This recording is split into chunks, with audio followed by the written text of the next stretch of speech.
Hello everybody, and welcome to a video about my car. I bought a 2005 BMW M3. I got it about a month and a half ago as kind of a 40th birthday present to myself. I turned 40 in December, and so I don't know, I wanted to get something big, I wanted to get something nice, and after my experience in November filming All Cars Go to Heaven 3, the agility of the E46 chassis is not to be understated and across the line, baby! Woo! Which I would love for you guys to go watch. The E46 chassis, the fact that I had a 200,000 mile plus example for that shoot, and it felt so tight and nice and well put together and slick, I started to rethink about the E46 as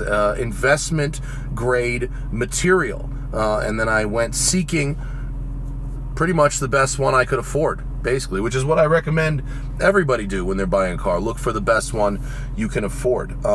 So why, other than All Cars Go to Heaven 3, why did I buy this car? The new M3, subsequent generations of M3 from the E90 to the F80 and now the G Series cars, I think they're going in the wrong direction. This E46 is the right size. It looks great. It's got a classic Bmw styling. It has the S54 inline 6 with real motorsport technology, naturally aspirated.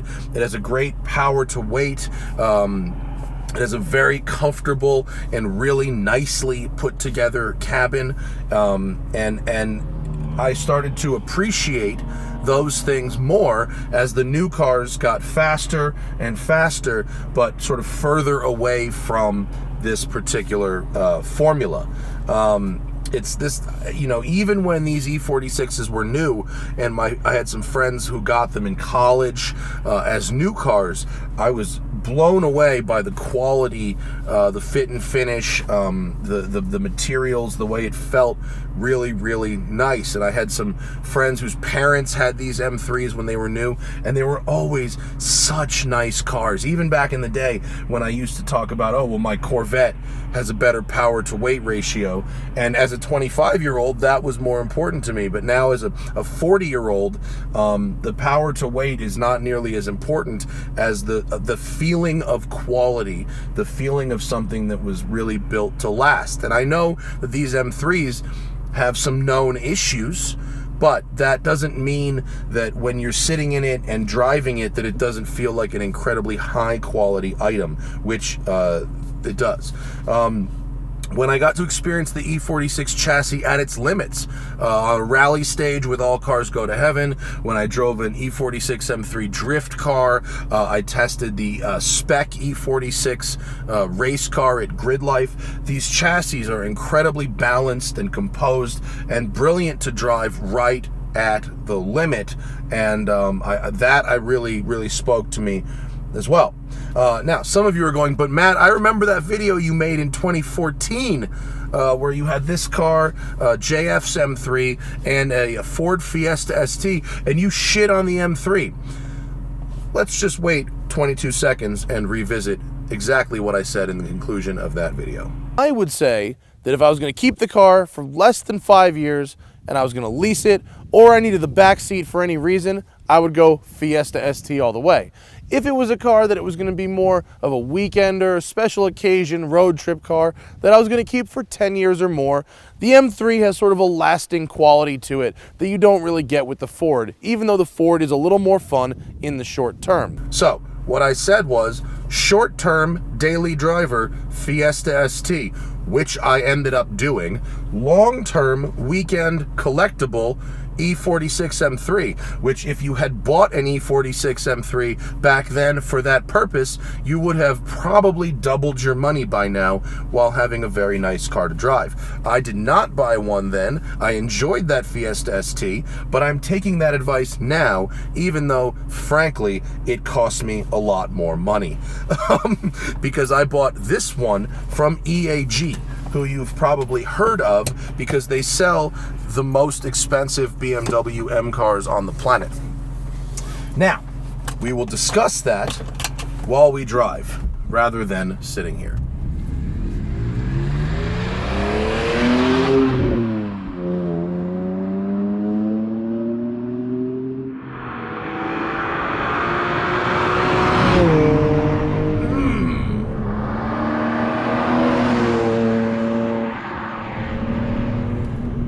You may have read about my experience with my Ferrari 328. I looked around a bunch. I bought one that seemed very good.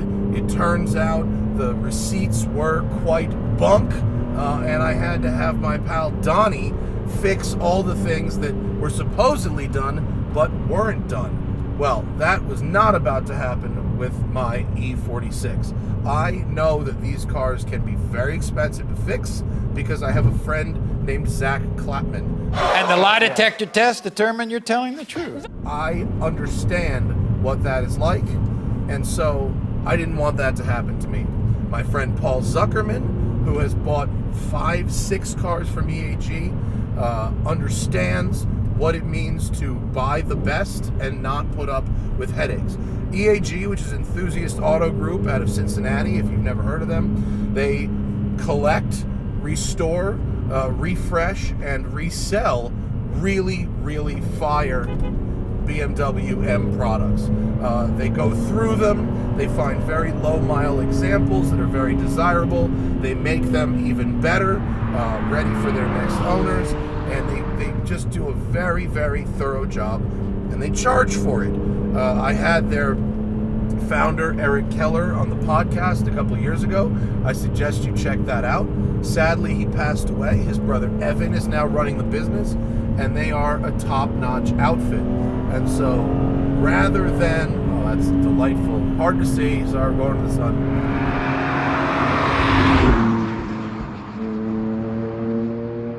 So rather than dealing with the bullshit of getting a nice one, but from an unknown source, and then having to have it gone through anyway, I went to these guys knowing that I could just look at a photo, go, that one, and have it show up and be exactly as described. In fact, it showed up, believe it or not, better than as described. And they happen to have a new old stock DINAN S1 kit sitting around the shop, which I was able to acquire for this car. That's an intake, exhaust, a stage 3 carb legal tune, and a front sway bar that helps the turn in a little bit. And I was able to acquire that. That intake is basically unobtainium right now. It basically doesn't exist to buy for your car. So I was very lucky to be able to get one, and the whole package, it's good for about, I don't know, probably 25 horsepower, but the response is excellent and it sounds really, really good.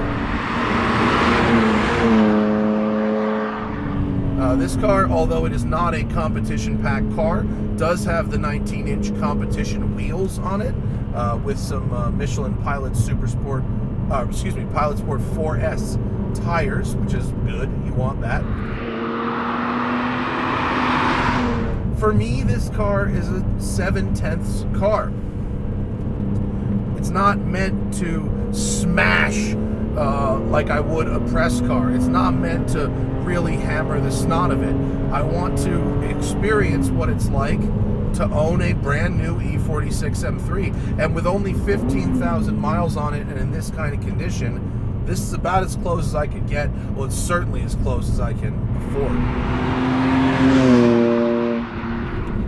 Speaking of affording things, this episode is brought to you by Bob's Watches, our official watch sponsor for 2022. In addition to this M3 for my 40th birthday, I got this Rolex Daytona in an upward consolidation multiple watch trade-up with Bob's Watches. These people are excellent. If you have the hookup for brand new Rolex, I totally understand it.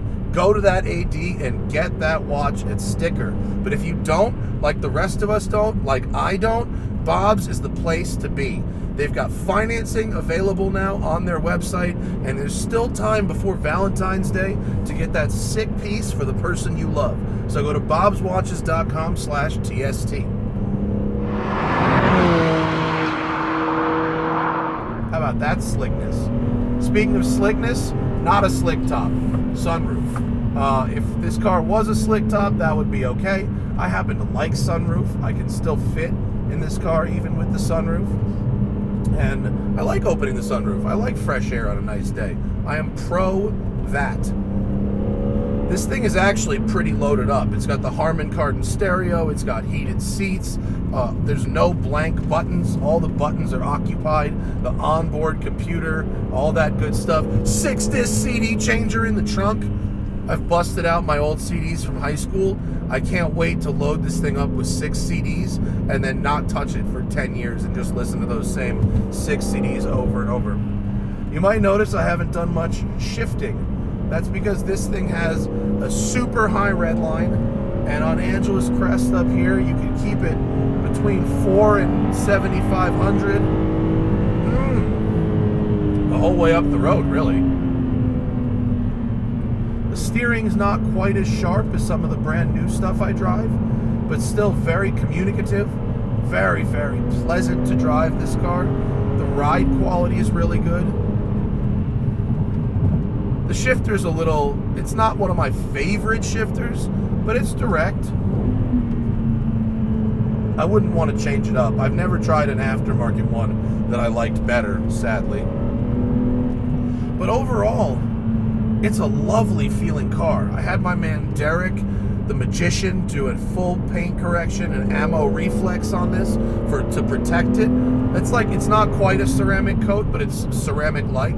And then do the Ammo Gelée Pro on the wheels, which is like a ceramic for your wheels, so you can just hose off the brake dust. And if you listen to the podcast, you know I'm being kind of a wussy about this car. I didn't come up here earlier in the year because the roads were really messy. This car's literally never seen rain. If you look at the underside of it, it's never seen rain before. It's always been a California car. It's always been garaged. It's obviously been washed a bunch, but it's never been driven in the rain in its whole life, as far as we could tell. And so I didn't want to do that, and I'm being kind of a wussy about it. Should I have maybe bought a less perfect, higher mileage car in order to more recklessly romp on it? I don't think so. I think with this car, I really wanted to have the best one available, the best one I could afford. If it was a compact, if it was the same car as this, but a compact in which you get different brakes, some like Alcantara dash, and like a slightly different steering rack, there's like a $25,000 to $30,000 premium for that. So, you know, if you've got a compact, good for you. You have done nicely if you bought one of those a while ago. Good for you. No hating. But I would rather have the nicest, mintest one I could find without the compact, because 16 years later, the brakes, the different steering rack, that kind of stuff doesn't make much of a difference to me, especially if I'm not driving them back to back, especially if I don't care about lap times, which I don't. What I care about is the experience of owning a brand new condition E46 M3. It's tight. It's very, very comfortable. The leather and stuff is as perfect as you're going to find in a car that is not a time capsule.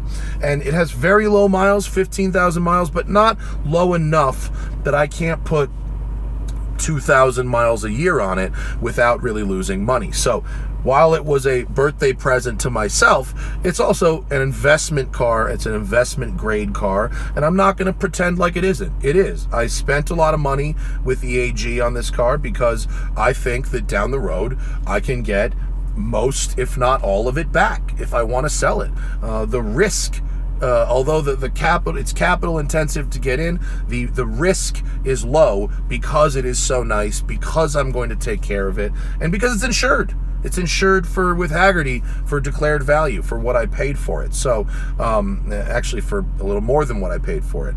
And I can adjust that as the market moves. So to conclude, I really, really like this car. I'm going to drive it. I'm going to try to not be a total wussy about it. I'm going to enjoy it. So far, I've really enjoyed it. I was not cross-shopping. It's not, well, why did you buy this and not that? I bought this because I wanted this.